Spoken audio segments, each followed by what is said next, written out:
In today's lesson, I'm gonna show you what I called the Mozart exercise.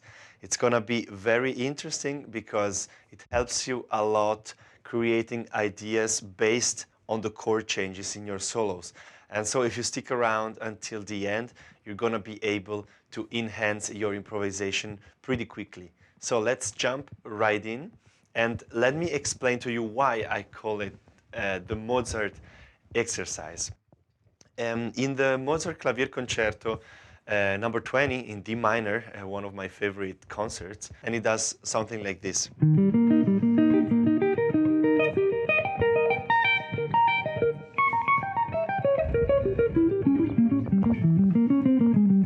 And then it goes up again, and so on. So there are two motifs. We're not going to do the exact same thing, of course, we're going to adapt it to our solo, but basically that's one idea. Just try it with this pattern. So always going down 3 notes and repeating the patterns. And the other is going back with that note skipping pattern. Now, we can do the same thing on every chord progression as an exercise, but this is much better to than just playing, you know. That's not super musical, and if you already have a pattern or an idea that you shift around, it's gonna help you to see the notes quicker of the arpeggio, of course, the notes that are important, because you don't just follow one shape, but you need to, all right, and then I go back here, then I know that this is also a note of the chord, so you're gonna expand your vision of the chord, and you already have a motive that you move around, so you are being more musical. And when you go back, you can of course do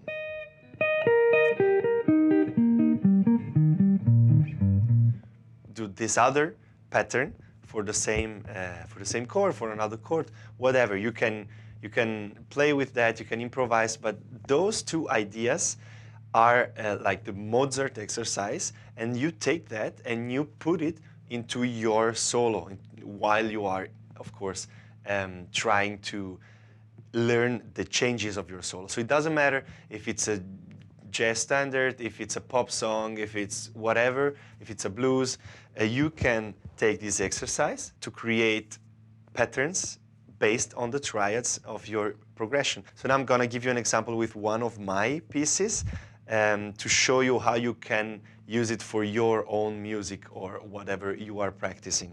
So my piece goes like that.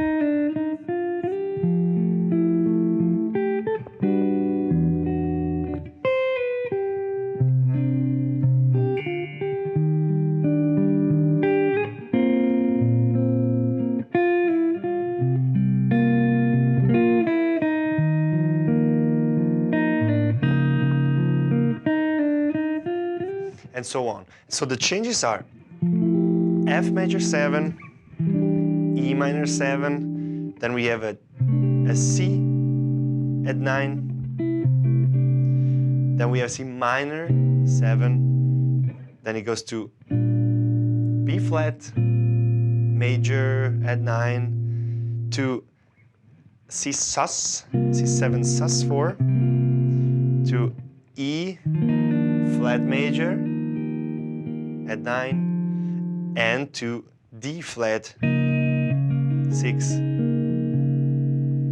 So we have a couple of keys, and we have always chords with 4 notes, so not just triads, but we're going to ignore that and superimpose the Mozart exercise on this progression. So let me show you how you can do it. That is an example.